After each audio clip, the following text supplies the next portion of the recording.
बच्चों, मुझे लग रहा है कि आप लोग की प्रिपरेशन बहुत अच्छी चल रही होगी। आप लोगों ने सारे के सारे चैप्टर रिवाइज कर डाले होंगे, जो हम लोगों ने बहुत अच्छी तरीके से पूरे साल भर मेहनत करी है। ठीक है, तो आज के डिस्कशन में बस मैं आपसे थोड़ी सी बात करने वाला हूं कि अगर अब भी आपने कुछ नहीं किया है तो प्लीज कुछ कुछ टॉपिक को रिवाइज कर लें, जो आपके बोर्ड एग्जाम के लिए बहुत ज्यादा जरूरी है। जैसे अगर आप पेपर में देखें तो आप अगर सेक्शन ई अटेम्प्ट कर रहे हैं, सेक्शन ई जिसमें आपको टोटल मिलते हैं 15 मार्क्स, और 15 मार्क्स में आपको बेसिकली 3 क्वेश्चंस मिलते हैं, दैट इज 5 मार्क्स के ईच। तो अगर अभी भी आपने अगर कुछ नहीं किया है तो बेसिकली आप कुछ टॉपिक्स में, जैसे रे ऑप्टिक्स से ऑप्टिकल इंस्ट्रूमेंट में simple microscope, compound microscope, even telescope, that is reflecting kind and refracting kind, यानी जो हम लोग पढ़ते हैं दोनों केसेस, रिफ्रैक्टिंग के और रिफ्लेक्टिंग यानी केस ग्रेन टेलीस्कोप। ठीक, इनके अलावा आप कंपाउंड माइक्रोस्कोप पर न्यूमेरिकल जरूर देख के जाइए। ठीक है, और क्या देख सकते हैं इसमें, lens maker formula, that is most important. Lens maker formula पर न्यूमेरिकल। इस बार न्यूमेरिकल मैंने प्रेडिक्ट किया था कैसे, कि आपको एक ग्लास दिया था, इसके अंदर कोई भी एक ऑब्जेक्ट या फिर एक बबल पड़ा हुआ है, तो आपको इस तरीके के न्यूमेरिकल देखने को मिल सकते हैं। ठीक है, अभी मैं बहुत ज्यादा इसमें नहीं जाऊंगा कि क्या क्या और चीजें कर सकते हैं, बस मैं टॉपिक टॉपिक आपसे बात करने वाला हूं कि भाई अगर आप सेक्शन ई अटेम्प्ट कर रहे हो और अभी भी आपने बहुत सारी चीजें छोड़ रखी हैं, तो रे ऑप्टिक्स में आपको सिंपल, कंपाउंड, रिफ्लेक्टिंग और रिफ्रैक्टिंग काइंड ऑफ टेलीस्कोप के बारे में आना चाहिए। इवन उसके बाद आपको लेंस मेकर फार्मूले के बारे में भी जानकारी होनी चाहिए, लेंस मेकर फार्मूला से रिलेटेड न्यूमेरिकल भी आना चाहिए। इनके अलावा आप दो चीजें और तैयार करेंगे, that is mirror equation and lens equation. ठीक है, एक चीज और 3D पर्सपेक्टिव से आप तैयार कर सकते हैं, that is optical fibre.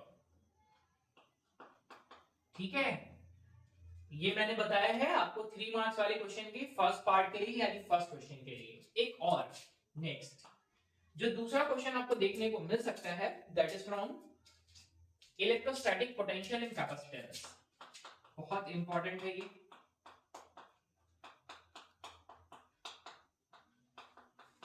And capacitance. ठीक है, आप इस चैप्टर में सबसे जरूरी चीज, आप वर्क डन फाइंड करना जरूर से सीख के जाए, और इलेक्ट्रोस्टैटिक पोटेंशियल एनर्जी।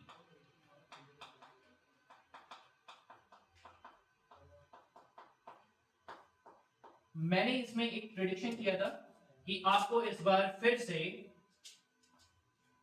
आपको capacitor derivation plus numerical for capacitance and potential देखने को मिल सकता है।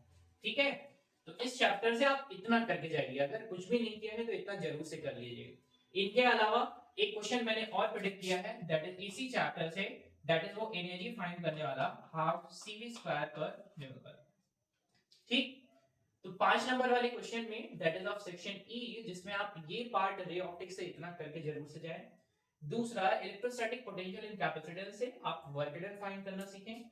इलेक्ट्रोस्टैटिक पोटेंशियल एनर्जी वाला भी कुछ पार्ट सीख लीजिए, और capacitor derivation plus numerical डायरेक्ट्रिक start करते हैं, फिर क्या कैपेसिटेंस बढ़ता है या घटता है, तो इस तरीके की चीजें आपको मिल सकती हैं। एक और इसी में आपको देखने को मिल सकता है, दैट इज इसी पार्ट से बोले, जहां पर आपको that is potential electric field relation पर आपको कुछ देखने को मिल सकता है। ठीक, अब आ जाते हैं, एक चीज मैंने यहां पर छोड़ रखा था, दैट इज ऑप्टिक्स में आपको प्रिज्म से भी कुछ चीजें देखने को मिल सकती हैं। ठीक है, आइदर आई और ई रिलेशन की बात कर सकते हैं, या फिर सिंपल सा दैट इज रिफ्रैक्टिव इंडेक्स की बात कर सकते हैं। ठीक है, तो आपको सेक्शन ई से 2 क्वेश्चन में आपको ये मिल सकते हैं। एक और चीज इसमें तैयार करेंगे, ठीक है, दैट इज इसी चैप्टर के इसी से रिलेटेड यानी सेक्शन ई से रिलेटेड आपको ध्यान देना है एलसीआर पर। ठीक है, इसमें आप ये ध्यान रखेंगे किस तरीके से आप नेट रेजिस्टेंस यानी इंपेडेंस, इनके अलावा फेजर डायग्राम, इनके अलावा आपको कुछ न्यूमेरिकल भी तैयार करना है कि मुझे अगर एवरेज पावर पूछा जाए या फिर मुझे V और I के बीच में रिलेशन पूछा जाए, वोल्टेज इनपुट इतना दिया जा रहा है तो करंट कितना होगा, कौन सी सर्किट है, दैट इज उसमें आपको कौन लीड कर रहा है, कौन लैग कर रहा है, इस तरीके की चीजें आपको देखने को मिल सकती हैं। ठीक है, तो ये पार्ट आपको देखने को मिलेगा। इवन इसके साथ साथ ट्रांसफॉर्मर और एसी जनरेटर। ठीक है बच्चों, तो अगर मैं प्रिडिक्ट कर रहा हूं या फिर ऐसा बोले कि जो हम लोगों ने अभी तक देखो बहुत ज्यादा तो प्रिडिक्शन नहीं कर सकते हैं क्योंकि वो बोर्ड का पेपर है तो किस तरीके से आ सकता है, लेकिन हाँ मैं ऐसा गेस कर सकता हूँ कि इन चीजों से आपको सेक्शन ई वाले पार्ट में देखने को सवाल मिल सकते हैं। ठीक है, अब आ जाते हैं इसके बाद नेक्स्ट यानी सेक्शन डी की बात कर लेते हैं।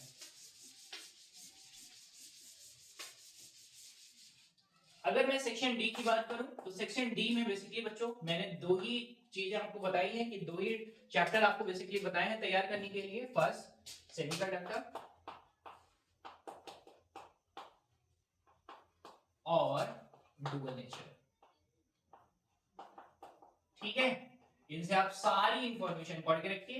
इन डुअल नेचर से आप तीनों ग्राफ के बारे में पढ़ सकते हैं, तीनों या चारों ग्राफ के बारे में पढ़ सकते हैं, that is anode potential versus frequency, फिर पढ़ सकते हैं इंटेंसिटी और करंट के बारे में भी पढ़ सकते हैं। जितने भी रिलेशन आपको मिलते हैं उनमें आपको ध्यान देना है। इसमें दैट इज आइंस्टाइन का photoelectric equation is most important. Semiconductor की बात करें, सेमीकंडक्टर में आपको मिल सकता है that is passage based question. Passage base में भी आपको ये देखना है कि उसमें रेक्टिफायर से रिलेटेड आपको सवाल 2 या 3 नंबर में मिल सकता है, फुल वेव रेक्टिफायर या फिर हाफ वेव रेक्टिफायर। ठीक है, अब बात करते हैं सेक्शन सी की। सेक्शन सी जो आपको टोटल मिलेगा जिसमें क्वेश्चन रहेंगे टोटल 7, कितने मार्क्स के, 3 मार्क्स के। और देखो यही सबसे इंटरेस्टिंग है आपका 21 मार्क्स, जिसमें आपको सबसे पहले न्यूक्लियाई से सवाल मिल सकता है, इनके अलावा एटम से भी सवाल देखने को मिल सकता है, इनके अलावा अगर मैं बोलूं दैट इज ऑप्टिक्स से रिलेटेड, वेव ऑप्टिक्स से। ठीक है, ये सारे मैं चैप्टर्स आपको काउंट करा रहा हूं इसलिए ताकि आप एक रिवीजन कर सकते हैं। ठीक है, न्यूक्लियाई में भी आपको बाइंडिंग एनर्जी पर न्यूक्लियॉन वाला कर सकते हैं, एटम्स में आप बोहर्स रेडियस वाला कर सकते हैं, बोहर के हाइपोथेसिस कर सकते हैं, वेव ऑप्टिक्स में आप डायफ्रैक्शन इंटरफेरेंस पर न्यूमेरिकल कर सकते हैं, दोनों के डेरिवेशंस देख सकते हैं। इनके अलावा आप इंटेंसिटी वाला भी रिलेशन देख सकते हैं वेव ऑप्टिक्स में। ठीक है, अगर मैं और ज्यादा बात करूं तो इसमें आप कुछ चीजें और कर सकते हैं, जैसे आप ईएम वेव से, फिर इलेक्ट्रोमैग्नेटिक इंडक्शन से और एक लास्ट दैट इज आप देख सकते हैं moving charges and magnetism and magnetism. ठीक है, ये सारे के सारे पार्ट आपको करके रखने हैं। ठीक, बाकी और अगर मैं बात करने जाऊं तो अभी ढेर सारी चीजें निकलेंगी। तो बच्चों मैं बेसिकली आपको ये समझाना चाह रहा था कि अगर आप अभी भी नहीं कर रहे हैं तो सेक्शन ई, डी और सी हमारे लिए सफिशिएंट है, हम बहुत अच्छे तरीके से कर सकते हैं। और इवन बात रही सेक्शन बी की, दैट इज बी भी अच्छा है, दैट इज आपको 10 मार्क्स देके जाता है, 2-2 मार्क्स के क्वेश्चन मिलेंगे, बहुत छोटे छोटे क्वेश्चन मिलते हैं, थोड़े ट्रिकी भी होते हैं कभी कभी। तो आप बेसिकली इन सारी चीजों को ऐसे मेमोराइज करिए ताकि आप बोर्ड एग्जाम में जाएं तो बहुत अच्छा कर पाए। ठीक है, एक और चीज मैं यहीं पर ऐड करता हूं कि जब भी आप बोर्ड एग्जाम देने जाते हैं तो बहुत सारे देखो बच्चों क्वेश्चन ना बहुत कभी कभी क्वेश्चन ऐसे ट्रिकी होते हैं कि वो समझ में थोड़ा कम आते हैं। तो मेरी आपको सजेशन ये है कि अगर आप बहुत ज्यादा कहीं पर फंस जाते हैं तो प्लीज उसको थोड़ा सा स्किप करिए, आगे बढ़िए, सारे क्वेश्चन को और अटेम्प्ट कर लीजिए, फिर अगर वो रिकॉल होता है तो फिर उसको अटेम्प्ट करिए। ठीक है, ऐसा नहीं करेंगे कि ऑब्जेक्टिव क्वेश्चन में ही फंसे रह जाएंगे, टाइम अपना वेस्टेज करते चले जाएंगे। तो बेसिकली वो पूरा का पूरा आपका टाइम मैनेजमेंट का ही गेम है। ठीक, बोर्ड एग्जाम में आप जितना ज्यादा कॉपी में लिखते हैं उससे ज्यादा टाइम पर भी ध्यान देते हैं कि टाइम कैसा हो रहा है, कितने टाइम बचा हुआ है, कितना टाइम बचा हुआ है, कितने क्वेश्चंस है। तो बेसिकली बच्चों टाइम मैनेजमेंट करना बहुत ज्यादा जरूरी है।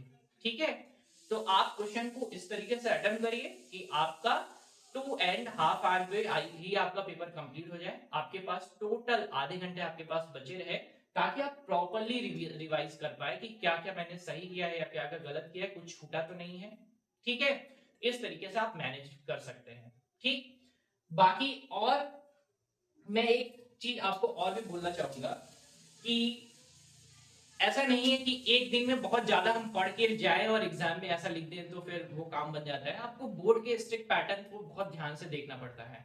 एक इसमें चीज ये होती है कि जब आप डेली डेली कोई काम करते हैं ना, अभी मैं आपको बोलता हूँ कि साल भर आप लोगों ने बहुत अच्छे से मेहनत करी है, तो थोड़ा थोड़ा चीजें पढ़ रखी हैं, अब उसको सिर्फ और सिर्फ रिवाइज करने का टाइम है। यहाँ पर कुछ भी नया ऐसा कोई भी टॉपिक टच मत करिएगा जो बहुत समझ में नहीं आ रहा है, जिससे आपका पेपर खराब हो जाए। तो इस चीजों से बहुत बचिएगा। अभी बस आपके पास सिर्फ और सिर्फ 2 दिन बचे हुए हैं। 2 दिन क्या मैं बोलूं, आज ही बचा हुआ है आपके पास, आज और कल, परसों तो आपका पेपर ही है। तो इन चीजों को बहुत ध्यान से रखिए। स्वास्थ्य का ध्यान रखिए। स्वास्थ्य का ध्यान रखने का मतलब ये है कि प्रॉपर डाइट लीजिए। आज और कल में बहुत ज्यादा स्ट्रेस में आने की आवश्यकता नहीं है। ठीक है बच्चों, तो मैं उम्मीद करूंगा कि आप बहुत अच्छा पेपर करके आएंगे। मेरी बहुत सारी ढेर सारी शुभकामनाएं आपके साथ हैं, बहुत ढेर सारी बेस्ट विशेष कि आप पेपर बहुत अच्छा करके आइए। ठीक है, हाँ एक और चीज मैं इसमें लास्ट लास्ट बस बोलना चाहता हूं, दैट इज कोई भी क्वेश्चन को आप स्किप ना करें। ठीक है, आपको जितनी भी चीजें उसमें पता हो वो जरूर से जरूर अटेम्प्ट करें।